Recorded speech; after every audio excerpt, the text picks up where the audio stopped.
Hello and welcome to this stream. Today, if you couldn't tell by the title, I am going to be doing some Munar Pre-staging.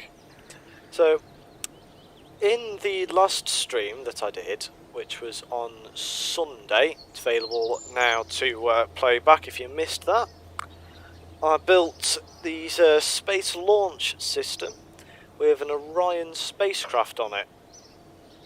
Now, what NASA would normally do is they'd have a lunar lander already in orbit of the moon in order to essentially leave it there.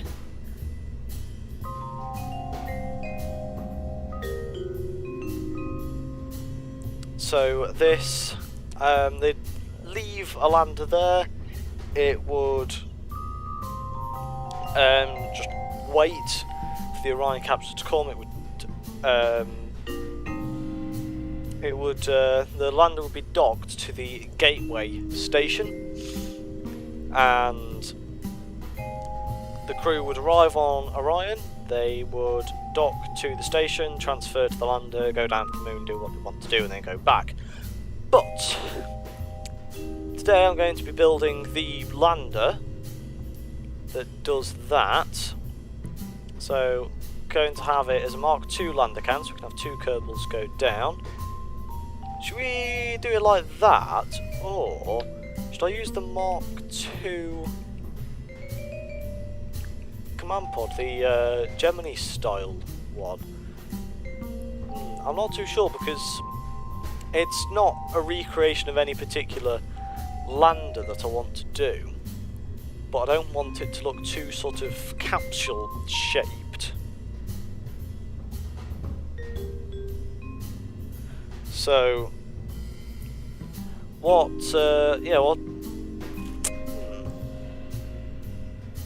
I'm not too sure, because you can see more out of that one, but you can see more forward of that one, which would help with docking.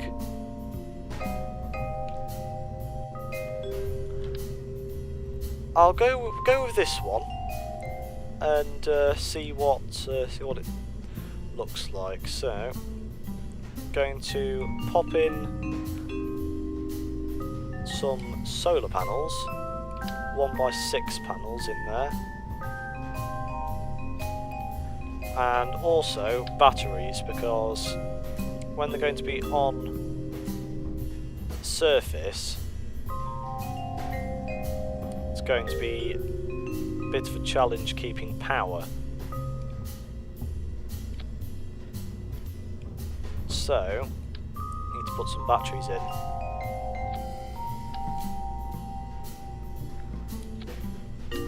put them all along here because what I also want to do, we have the deployable science stuff and the storage unit which doesn't fit. Right, there is that, but not really too sure how I want to do this. Right, scrap that battery idea for now. I'll move the solar panels, so then hopefully can fit one of those cargo storage units in. We'll need to send a bit further back,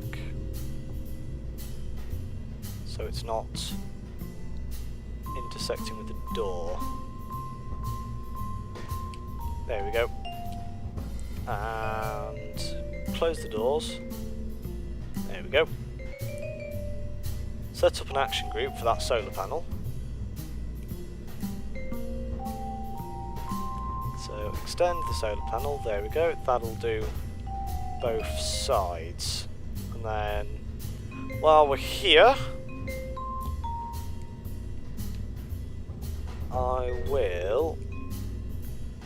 we need the control station and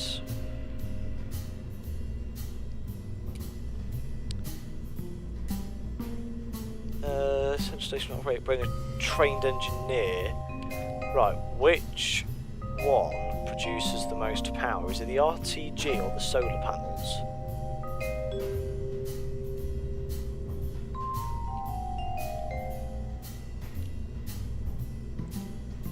One for an unsuited Kerbal. Right, exactly the same, but they will be operating from the surface. So I'll pack 2 RTGs and I think I'll do an engineer on this one so we get enough power. Since I'm not playing on science mode, I'm not really bothered. The communitor on ground, we want one of them. Let's do the goo monitor and the seismometer, which is... that's the one. The passive seismometer. The required power is 1. So yeah, if we bring an engineer, we'll be able to have enough, should be able to have enough power. And I'm not really bothered about the science that we get, since I'm not playing on science mode. They'll primarily just be for fun. Now, if I toggle doors on there, I'll also change the name.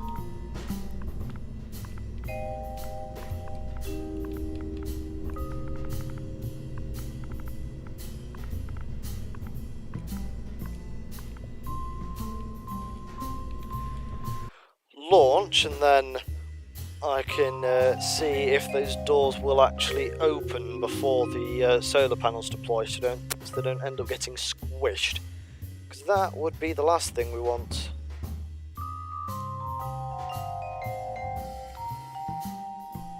So here we go, loaded in. We've got Jeb and Bill. Group 10. Yeah, those doors open pretty quickly, then those solar panels deploy. Can gather sunlight. So, next thing, I think, is a battery. I think I'll just do one of the 2.5 meter circular batteries like that. There we go. Structural panel. We'll need one of them. and a Clampatron docking port, just a normal one since our Orion capsule uses Clampatron.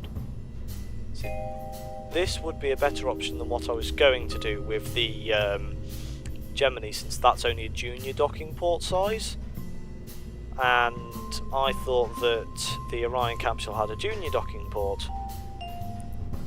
So I was thinking about the Apollo capsule that I'll be working on to go with a video that's currently in the pipeline. Someone a while ago on the console KSP subreddit said to me, why don't you build a Skylab replica? So that's what I'm doing at the moment, building a Skylab replica. Now, vacuum optimized engine, 2.5. I'd probably say Wolfhound, although the Wolfhound does give out a lot of thrust when you're on the Mun. So, let's see. 24. Yeah, we definitely don't need that much. That should be better, and it does give us more delta V as well. The curbing. Sea level. Right. Now we need landing legs. And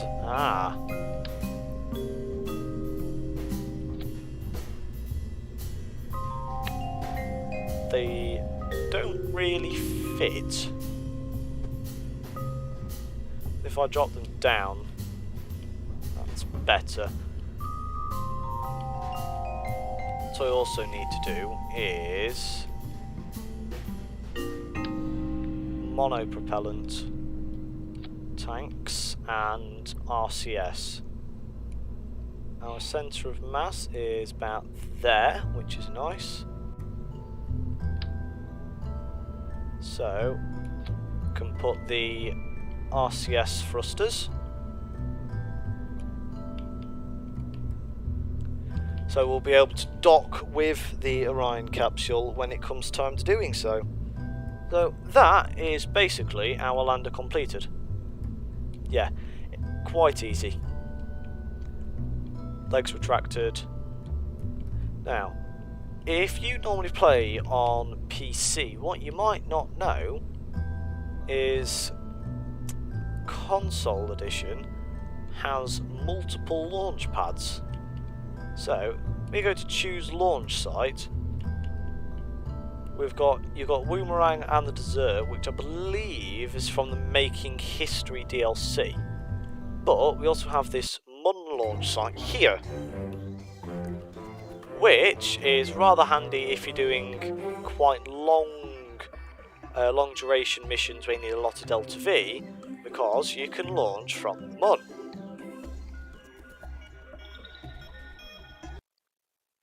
So, if we load in, here we go.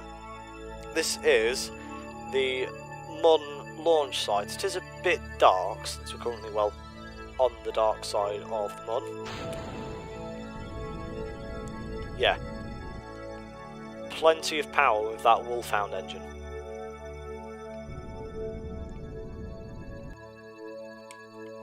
Plenty of power, and then RCS as well, and also quite a reasonably strong reaction wheel. What you want to do in order to get into the orbit of the Mun is, as soon as you launch, pretty much go straight sideways. Although, be wary of things like, you know, mountains.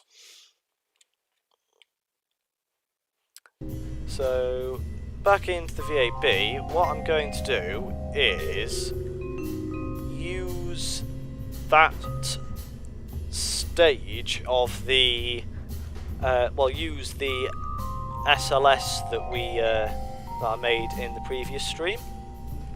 So I'll save that and then open the, where is it? Space Launch System. This does have Orion,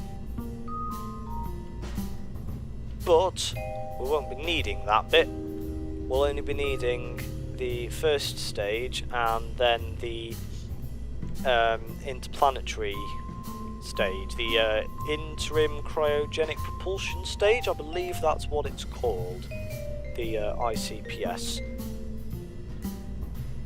But since we've got most of the rockets,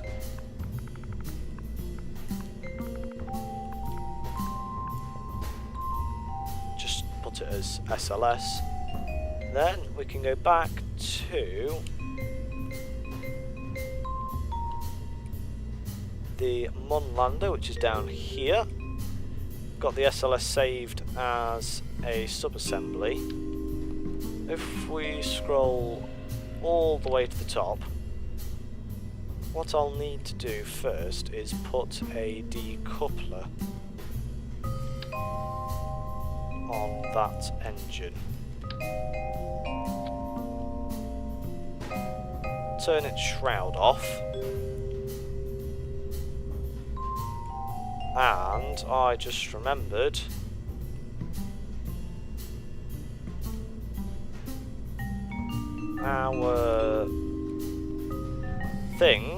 our lander requires a probe core, since we'll be flying it unmanned. So, scroll down, want this one, pop that on. Can use a 2.5 meter decoupler, and I will actually turn the shroud on because it does look better. Then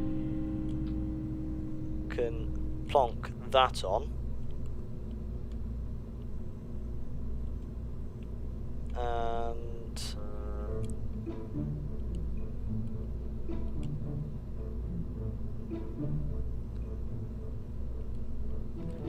bring it further up.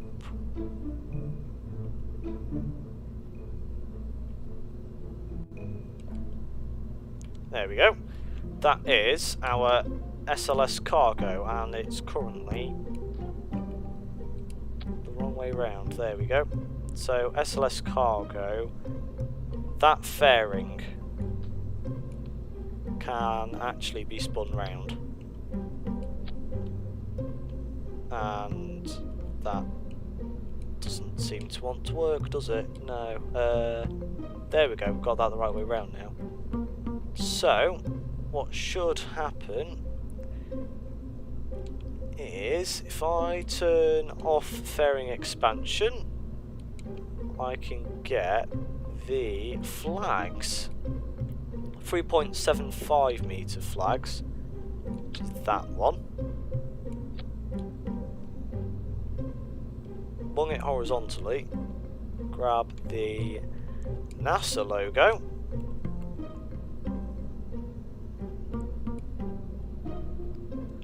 and have it as a transparent background. That is an SLS cargo, if I do say so myself.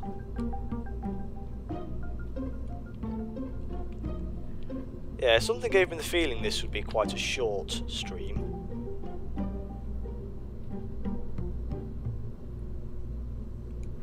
There we go. Place that down, and they are currently sunk into the ground. We don't want that. Bring it up a little bit more. That should be enough.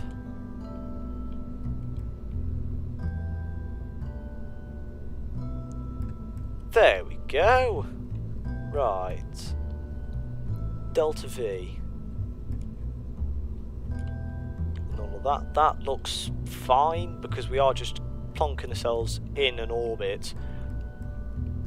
Although I will put a little bit more fuel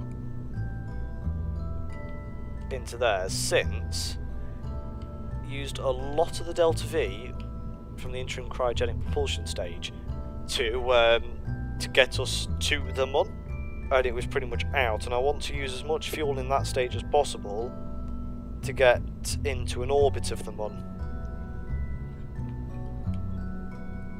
before before having to use the engine on the lander, because I want to conserve the lander's fuel as much as possible. But that is our rocket. So let's launch and head to the Mun.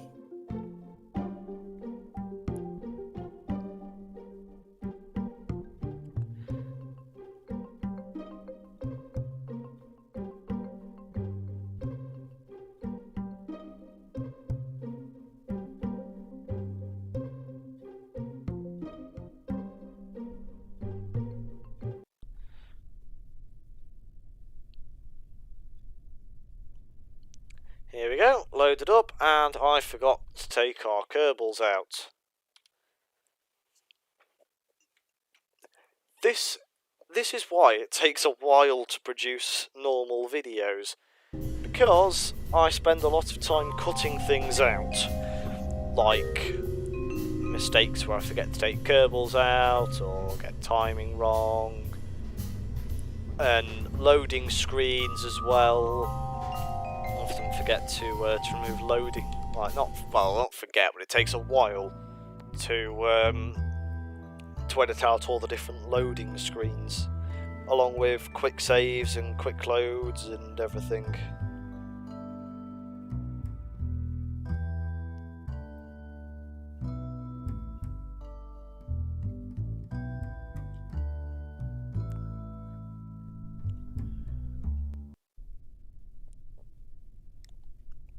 And here we go, fully loaded up.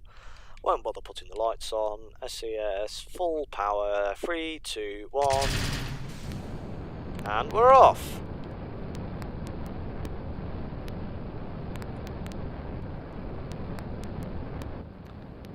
Map view, didn't mean to do that, but we'll go here anyway.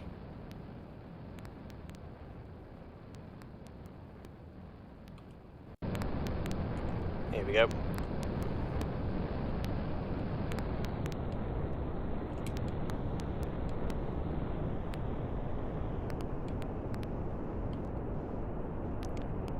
I am going a little bit faster than I'd like to, as we did do a bit too much acceleration in, when we're in the map screen, although I have throttled down, so it shouldn't be too bad.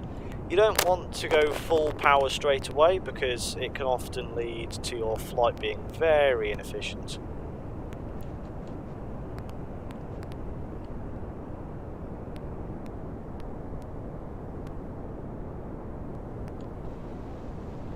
So I'm going to put us pretty much right on the prograde vector for now,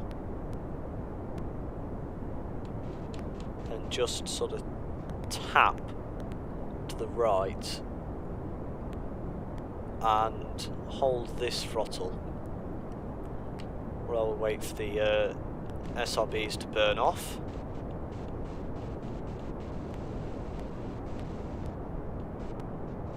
We're pretty much right where we want to be, although could have tipped over a bit more. You need to be at 45 degrees by the time you reach 10,000 as a general sort of rule of thumb.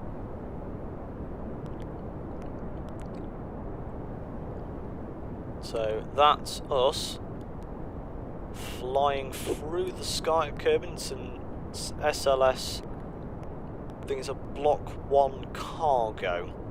That's how NASA denotes this.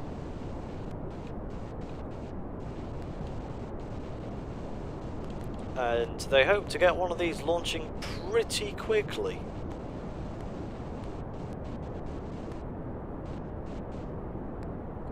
So it's supposed to be quite a powerful rocket, although it probably won't be as powerful as SpaceX's Starship. Now, about to flame out, SRBs.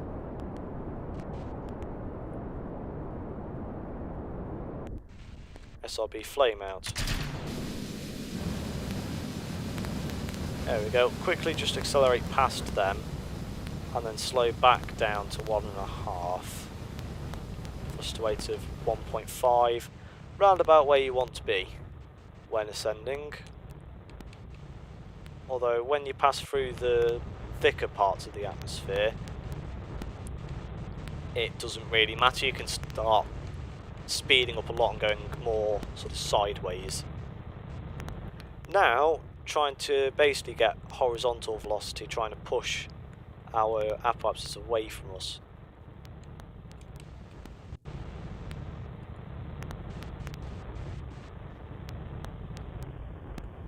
We are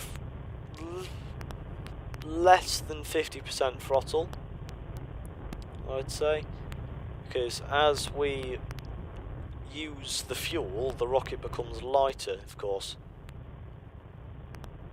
There we go, apoapsis is about 1 minute away now. 34,000 meters, and still climbing. That's where we like to be.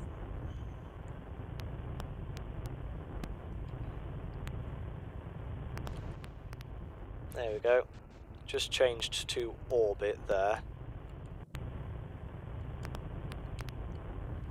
We're beginning to lose atmosphere quite rapidly, so we should be losing those flames shortly as well. Talking of which, I'm going to start flying pretty much horizontally now. Try and build up as much horizontal velocity as possible.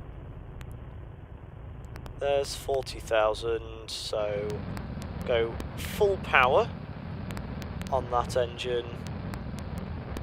Flames are starting to die off. Keep the fairing on for a bit longer though.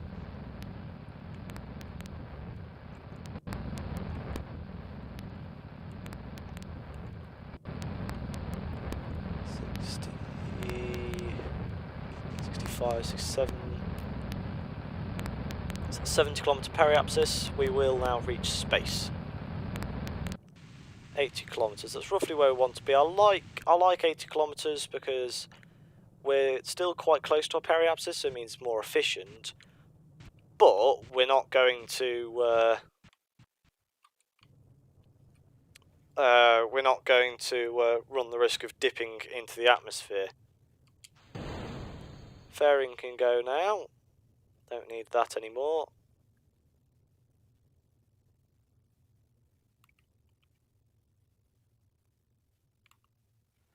And time warp to space.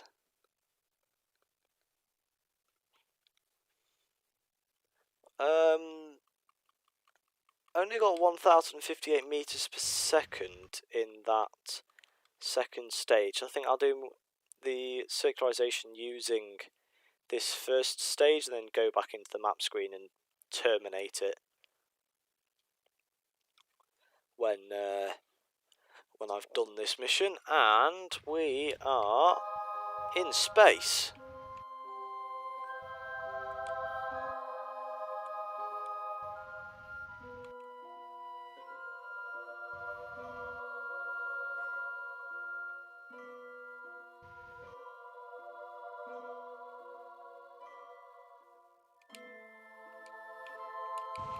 There we go.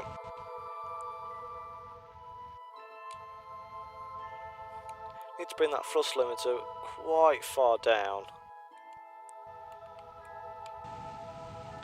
since the Mammoth engine is rather powerful.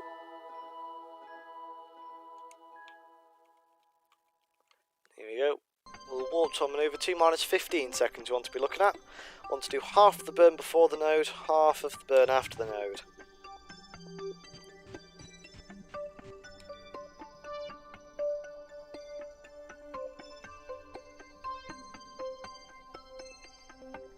So, that is our lander. I'll now get some solar panels out so we can start generating power. And we're not using the engine. 15, 14, 13, 12, 11, 10, 9, 8, 7, 6, 5, 4, 3, 2, 1... Ignition! You can see our orbit starting to raise now.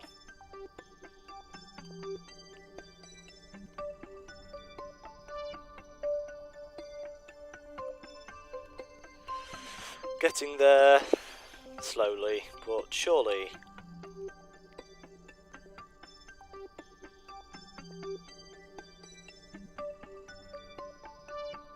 And there we go. Near enough circularised.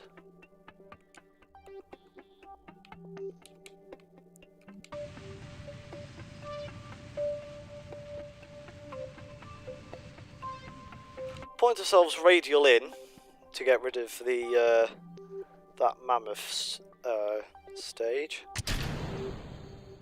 There we go, and then prograde again.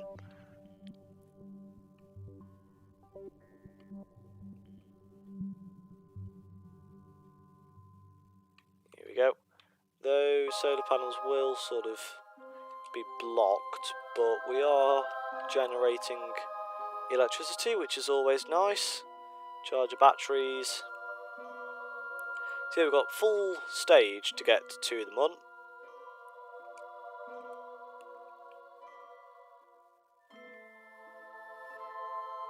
And let's see, where would be the best place to put this manoeuvre node? Normally I just drag one out until it's roughly in the right place, apoapsis wise, and then sort of drag it around until we get an encounter. So that's going to fling us all the way out into deep space, which we don't really want.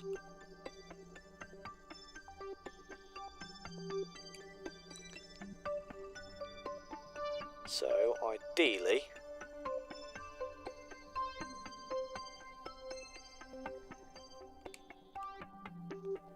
one like that.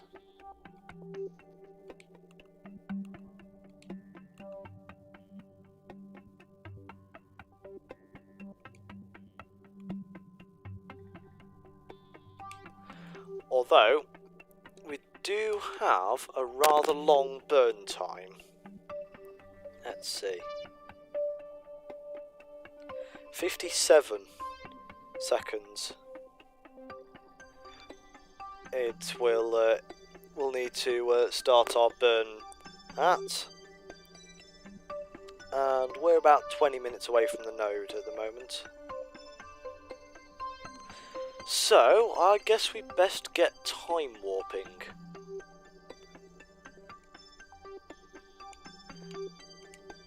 So warp to next manoeuvre, and we'll end up spinning ourselves around until we get to our manoeuvre node, which is soon.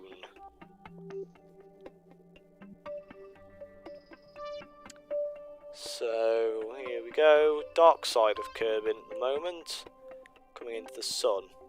Get a nice sunrise as we do our burn. There we go.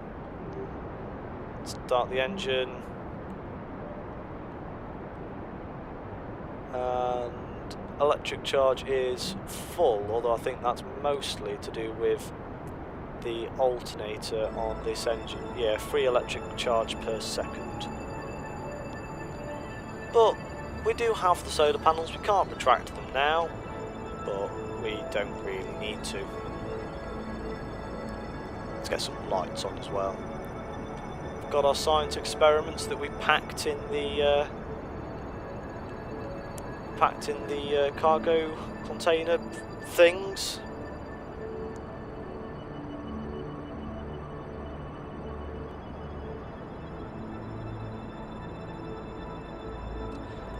And as we continue our burn, we need less and less delta V, our orbit is getting higher and higher. It would be more efficient if we did this burn bang on periapsis, but we can't really do that.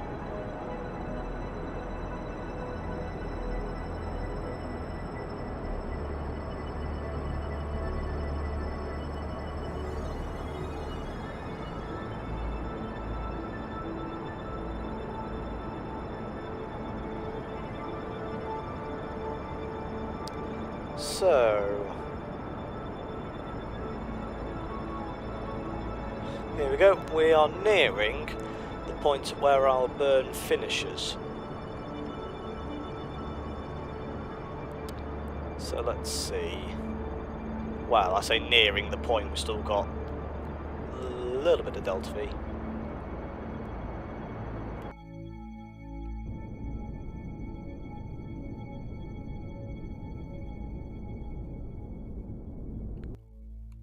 And... oh, hello.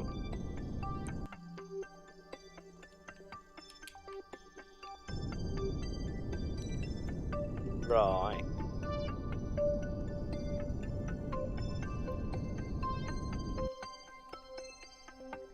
There we go, that's getting us into some form of orbit around the Mun. Although, I bet if we start time warping, that's getting a lot closer. But it shouldn't matter, we'll be able to adjust that when we get there.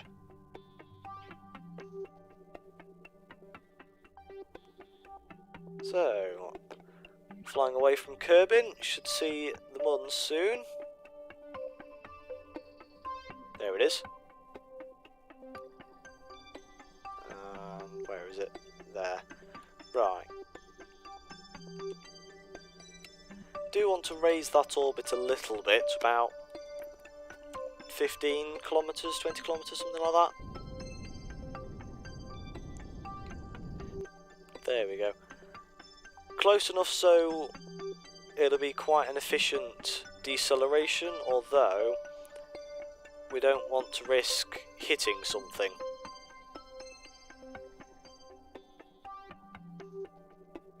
So yeah, we will need to use the lander's engines a little bit.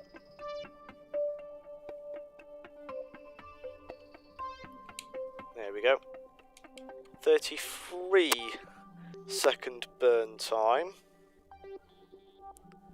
So starting at about 17 seconds, although I'll go closer to 18 for the staging.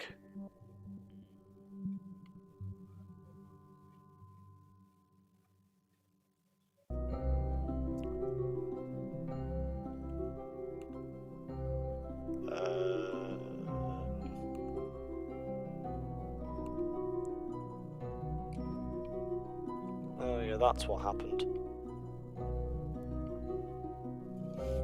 Right, got a bit confused there because we're in a retrograde orbit of the Mun, and it was a bit confusing. Right, so 18 seconds.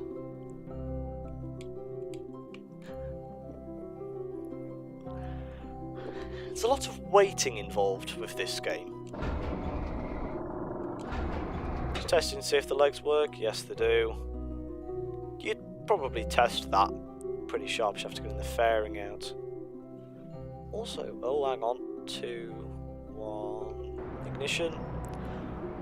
I do like how I've done the interim cryogenic propulsion stage with these struts. And the fuel lines going between it. Here we go, nearing staging.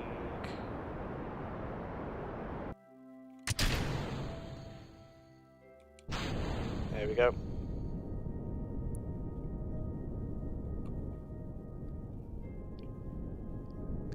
Oh yeah, the Wolfhound is quite an efficient engine in vacuum.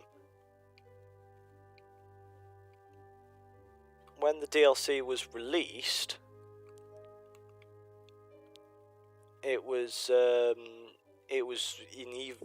even more better engine for like PC players than it is now, because it was incredibly efficient. I think it is still like that with consoles. I don't think we've received that patch to basically nerf the Wolfhound. But here we are, arrived at the Mun. Need to wait for our Kerbals to get to the Mun. So that will be happening in a future video, however.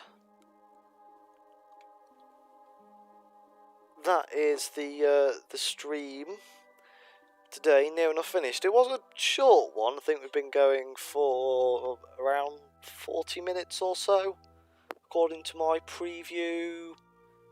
Yeah, 43 according to OBS as well. So, I'm going to quick save here. And this is our lander. So, thank you for watching this